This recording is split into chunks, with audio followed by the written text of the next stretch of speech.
بہت زیادہ اچھے ہیں، ان کی پرورش بہت اچھی ہے، ان کو بہت اچھی دین کی تعلیم دی گئی ہے، ان کے جو شعوری طور پہ میں سمجھتی ہوں کہ وہ بہت میچور ہیں، ان کی جو سمجھ بوجھ ہے دین کے حوالے سے، بڑی لاجیکل گفتگو کرنے والے وہ بچے ہیں. تو آپ کی تربیت ہوتی ہے، چاہے وہ پاکستان میں ہو چاہے کہیں اور ہو، بلکہ آپ وہاں پر رہ کر ان کو بہتر طور پہ موازنہ کر کے بتا سکتے ہیں، بہتر ان کی اپ برنگنگ. ہاں یہ بات درست ہے کہ بہت سے لوگ بے راہ روی کا شکار ہوتے ہیں وہاں پہ جا کر، لیکن اینی وے وہ کہتے ہیں کہ ہم پوتے پوتیوں کو کسی صورت کافروں کے ملک میں نہیں رکھ سکتے. اچھا دیکھیں، جب تک وہ لڑکی جو ہے وہ ترقی کی منزلیں طے کر رہی تھی، شوہر کا ساتھ دے رہی تھی، اس کے ساتھ سعودی عرب گئی، اس کو لے کے آسٹریلیا گئی، اس کے بعد شوہر کو بحرین جانا پڑا، لیکن بیوی کی نوکری اس سے بہتر تھی.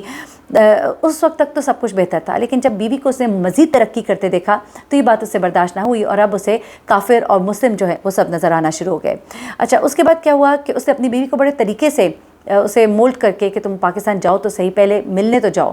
جب وہ ملنے گئی تو باقاعدہ پلاننگ کے تحت اس کے پاسپورٹ چھپائے گئے اور پھر اس کے اوپر دباؤ ڈالنا شروع کر دیا. اب ظاہر سی بات ہے اس کا ایک کتنا کریئر تھا، اس نے کتنا اپنا ایک پڑھا لکھا، اتنی محنت کی، تو کیسے انسان سب کچھ چھوڑ کے واپس آ سکتا ہے ایک دو لوگوں کے کہنے پر.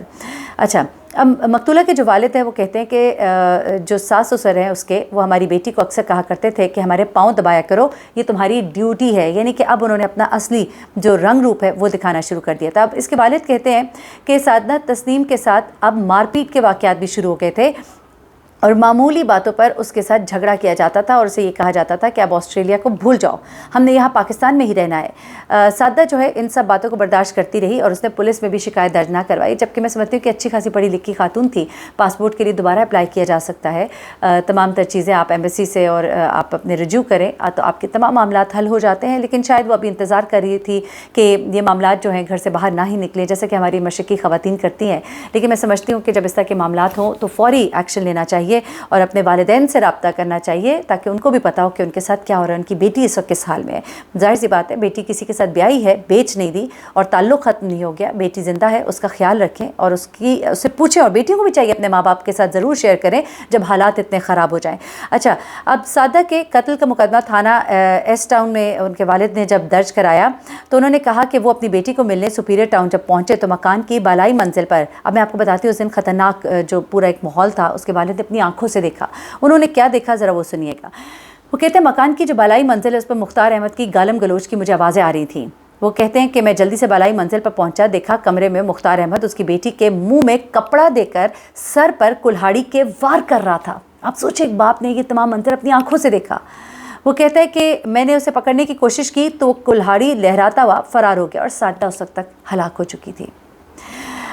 وہ کہتے ہیں کہ سعدہ آسٹریلیا کی شہری تھی، واپس آسٹریلیا جانا چاہتی تھی. سسرالی کو اس پر اعتراض تھا. پولیس نے سسر مختار احمد، ساس فاطمہ بی بی، شوہر ایوب احمد، نندوئی فرقان اور شہزاد کے خلاف مقدمہ درج کر لیا. اب وہ کہتے ہیں کہ ہمارے ساتھ ظلم ہوا ہے، میری بیٹی کا قصور صرف یہ تھا کہ اپنے خاوند کے بہکاوے میں آ کر پاکستان آ گئی. وہ چاہتی تھی کہ اس کے بچے آسٹریلیا میں اعلیٰ تعلیم حاصل کریں اور زندگی کی جو محرومیاں ہمارے ساتھ ہیں وہ ہمارے بچے نہ دیکھیں. یہ بات سسرالی رشتہ داروں کو ناپسند تھی، اور شوہر ایوب بھی اپنے والدین اور بہنوں کے بہکاوے میں آ کر ان کا حمایتی بن بیٹھا تھا. اب وہ کہتے ہیں کہ ہماری بیٹی کو ساس سسر کی طرف سے کہا جاتا تھا ہمارے پاؤں دباؤ، یہ تمہاری ڈیوٹی ہے، آسٹریلیا کو بھول جاؤ، تم نے اب یہی رہنا ہے اور یہیں پر مرنا ہے. سعدہ اس کے تینوں بچوں کے پاسپورٹ سسر نے اپنے قبضے میں لیے تھے. وہ ان کی منتیں کرتی تھی کہ ہمارے پاسپورٹ کو ذرا واپس کر دیں. آسٹریلیا میں بچوں کی کلاسیں شروع ہو گئی ہیں، ان کی پڑھائی کا حرج ہو رہا ہے، لیکن وہ نہیں مانے.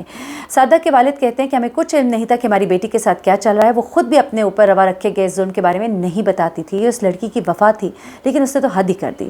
اگر ہمیں پتہ ہوتا، اس کے والد کہتے ہیں، تو شاید ہم کچھ کر لیتے. وہ کہتے ہیں میں نے تو اپنی بیٹی کو کبھی جھڑکا بھی نہیں تھا، ہاتھ اٹھانا تو دور کی بات ہے، اس ظالم نے تو اسے کلہاڑے سے ہی مار ڈالا. اس کے بعد گرفتاریوں کے لیے چھاپے مارے گئے. ایس ایچ او بھی کہتے ہیں کہ خاتون واپس آسٹریلیا جانا چاہتی تھی. سسر بڑی رکاوٹ تھا کہ بچیاں بڑی ہو رہی ہیں، ان کا وہاں رہنا ٹھیک نہیں ہے. اور والد کا یہ کہنا ہے کہ پولیس نے مرکزی کردار مختار جو کہ پاکستان ایئر فورس سے ریٹائرڈ وارنٹ آفیسر ہے اس کو حراست میں لے لیا ہے. ملزم کے قبضے سے اعلیٰ قتل کا کلہاڑا بھی برآمد کر لیا ہے. تاہم ابھی اور بہت سی چیزیں ہونا باقی ہیں. ظاہر سی بات ہے دیگر لوگ بھی اس میں شامل ہیں. اللہ تعالیٰ سب کی بچیوں کو اپنے حفظ امان میں رکھے. ماں باپ بڑے پیار محبت سے بیٹیوں کو پالتے ہیں، بڑا ہی دل پہ جبر ہوتا ہے جب آپ اپنے بچوں کو اٹھا کر کسی اور کو دے دیتے ہیں. وہ بچیاں جو اپنے گھروں میں مرضی سے سوتی ہیں، مرضی سے جاگتی ہیں، ایک بڑی خوبصورت سی زندگی پریوں کی، شہزادیوں کی طرح گزارتی ہیں، لیکن دوسرے گھر میں نہ ان کا سونا اپنا ہوتا ہے، نہ ان کا جاگنا اپنا ہوتا ہے۔ میری ایک درخواست ہے لوگوں سے جو ساس سسر ہیں، اپنی بیٹیوں کی طرح دوسروں کی بیٹیوں کو سمجھا کریں، خدا کے لیے آپ سے اس کا بڑا سخت حساب ہوگا۔ تھوڑا سا اپنے دل کو نرم کریں، اور جب بھی کبھی بہو کے لیے کچھ سوچیں تو یہ سوچا کریں کہ اگر ہماری بیٹی ہو تو ہم اس کے لیے کیا سوچتے ہیں۔ اللہ آپ کو اس کا بہت اجر دے گا، یقین مانیے، یہ سب سے بڑا صلہ رحمی، سب سے بڑا حسن خلق ہوگا۔ مجھے مہرین سبطین کو اجازت دیجیے گا، اپنی دعاؤں میں مجھے بھی یاد رکھیے گا، اپنا بہت خیال رکھیے گا۔ اللہ حافظ۔